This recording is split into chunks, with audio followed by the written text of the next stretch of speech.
Liverpool have a new fastest player, and it's probably not the person you think it is. I feel only Liverpool fans watching this guy week to week truly understand and can see the quality he brings to the team and just how good a player he is. It's not Mo Salah, it's not Diaz, it's not even Darwin Nunez. It's someone that they've only just brought in this summer, and that person is Dominik Szoboszlai. He's the third fastest player in the Premier League since 2021, and it's only Carl Walker and Ogbeni from Luton Town who have actually reached a higher top speed than Szoboszlai. We all know how quick Carl Walker is, and it's just crazy that you picture all the fast players being wingers. You think about Sane in the past, Raheem Sterling, even nowadays when we've got the likes of Salah and Diaz who I've already mentioned. But Szoboszlai, who's puts himself in that centre midfield role, has still got plenty of pace to burn there. He set the record just a few months back in September against Wolves when he tracked back to stop a counter-attack. He reached a top speed of 36.76 kilometers per hour. Mo Salah has previously held the record for Liverpool, and even Darwin Nunez has been up there as well. And we know how fast these guys are, but to take that spot from them, I think is absolutely incredible.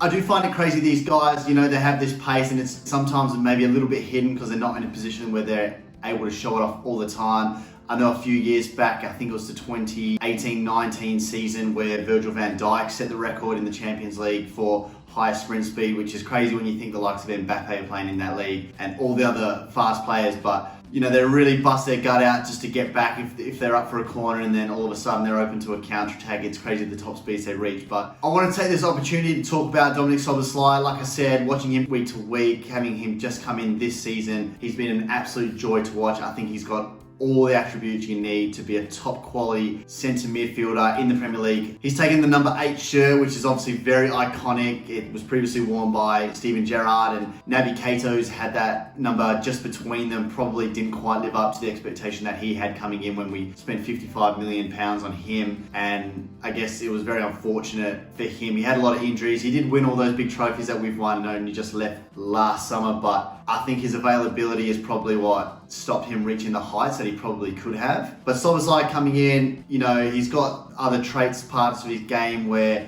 he takes free kicks, and we know Liverpool have got a set piece taker, the likes of Trent, and even Salah has been known to take a few. So I think it might take a little bit of time for him to work his way up the pecking order to start taking a few. We did see a game where Trent was injured and Szoboszlai did take a few, but unfortunately they hit the wall and probably didn't quite leave his mark or do enough to kind of claim that position in future. But yeah, I think going forward, again, Liverpool fans, if you've been watching this guy, he's the real deal. He's so technical. We saw in the pre-season lactate test where James Milner famously has won it every single season, where they rock up and they test their fitness after a season off, and they take a little sample from their ear and they measure all these different levels, and they can quite accurately test your fitness. Apparently it's the best way. It's what Liverpool do. And without Milner there, it was kind of a question on who's going to win it. Is it going to be someone who's been there for a while and has always been fit but not quite that same level as Milner? But it was Szoboszlai who's come in and he's earned it. And it's crazy to have those physical attributes where you've got a full tank that you can just run all game, give it your all. He's now not only the fittest based on that test, but also he's got the highest sprint speed. So he's got the long distance, he's got the tank, he's also got the sprint, he's got the short distance, he's got the burst. But then what's impressed me most personally is when we see him passing. We see his passing range is absolutely incredible. He can take on a player, his creativity, he's got it all really, and it's a very exciting time when you see someone like that come in. I mean, I've been a big fan, and when Liverpool was so heavily rumoured with the likes of Jude Bellingham, and we've needed someone in that midfield that's been aging over the last few years, and Klopp's kind of always had those workhorse type players. They're not necessarily the most skillful or most creative, but when he's had Henderson, Fabinho, Wijnaldum, he's had Oxlade-Chamberlain in there, even Milner when he's played in a midfield three. They are guys who are going to give you their all, and they're going to work hard for the team, and they're going to press, and they're going to do all these things. They're commonly referred to as the engine room, but at times when you're playing a team with that low block and you're playing a team that's probably not going to come at you and attack you, they're just going to sit back and maybe play for a draw or try hit you on the counter. You definitely feel watching the game when it's slowed down a little bit that you do need a player that can just unlock a defense or play a decisive pass or put a cross in or do something like that. At times where Trent has felt like maybe our most creative player who's putting those crosses in. and he's felt like probably our best outlet, or maybe the guy we're relying on at times. I feel like Szoboszlai's come in and he's also someone we can rely on now. He's really impressed me. He's even got a tattoo of a Steven Gerrard quote, so he's ticking all the right boxes for Liverpool fans there as well. And again, to have the skill and all those attributes to mix it with the physical ones as well has really, really impressed me. In future, he's only 23 years old. I think he can have a very long and successful career at Liverpool if he stays there, all the way through for the rest of his career. He's Hungarian, so I don't know where he's planning to go, if he is planning to move at all. But I think it's very promising looking forward, both short term this season. Liverpool look like they could be challenging for the title. Obviously not in the Champions League, but Europa, they must be favourites there surely. And I think he could have a really successful career. And it's probably been quite a long time since probably someone like Steven Gerrard, where as a fan you kind of get so excited about a player you have in the team and a player that you've got, and you kind of think, oh, this is a real gem we have here. And watching him play, it kind of reminds me a little bit of the likes of Kevin De Bruyne, the way he's just an absolute Rolls Royce. He's not doing the most flashiest things where it's scoring from so far out or dribbling past players or doing all maybe those highlight reels, but he's just doing all the basics right and to the highest level, and he rarely gives the ball away.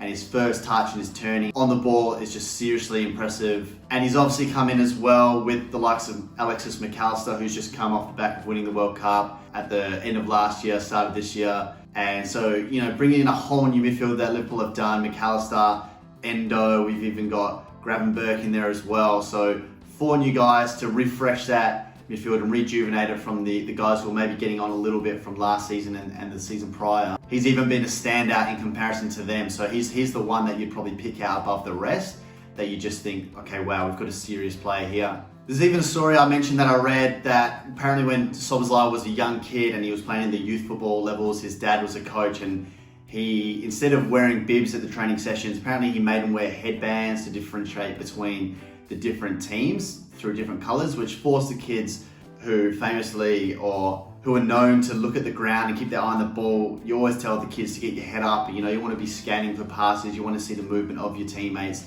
You want to be able to see what's happening during the game. And obviously, while so much of your attention is going downwards towards the ball because you need to be able to control it, you also want to be scanning for what's around you and see the immediate threats. And apparently this was a good way to build habit for these young guys to get their head up and be scanning. And I think that has really helped him maybe in a small way, but I think the way he plays and the way he can kind of pick a pass and switch the play and kind of has that vision, and he's already got those very positive habits of getting his head up and looking around, because it is kind of funny how at such a high level you see players will try to go through on goal and they're so focused on what they're doing and they'll try to beat so many players, when really if they just kind of looked up and looked both ways, you might see that it was such a simple pass and you could have slot your teammate through on goal. And they don't always make that right decision. So someone like this, even just that little story, you see it can make a big difference into his game. I don't know how much you can really account to that, but it's certainly interesting to hear and read about as a fan.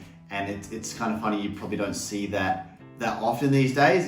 Bib's obviously so much cheaper and seems to be the normal way to do things, but something as interesting as that, to build that little habit. I've even seen Son for Tottenham. Apparently his dad, when he was just doing little passes, was kind of teaching him the same thing, where you'd look away when you'd be passing and you'd get your head up and you'd look to the side and things like that. So very small little kind of habits to build into your game that can really have a benefit. I don't see why there's an issue with that. I could really talk about Szoboszlai all day. I think as fans of Liverpool, if you're watching every game, you do see his quality, and I just kind of wondered if it was as obvious to rival fans and other fans, because he's not quite putting up the numbers that you might expect in terms of assists and goals. He's obviously got a couple so far this season, but I think you start to really claim headlines and kind of hit those highlight reels when you are scoring those goals, the likes of James Maddison and whatnot, where you're kind of getting the numbers. I think heads start turning then, because those numbers speak for themselves, where Szoboszlai's kind of doing all the little ins and outs of the game and just doing all the little things correctly, and even being involved in the build-up play to a goal doesn't always get reflected maybe as high as it should within the stats, and there's not always a stat to really reflect it. But I've been a big fan, and I'm really excited to see what he's got in future.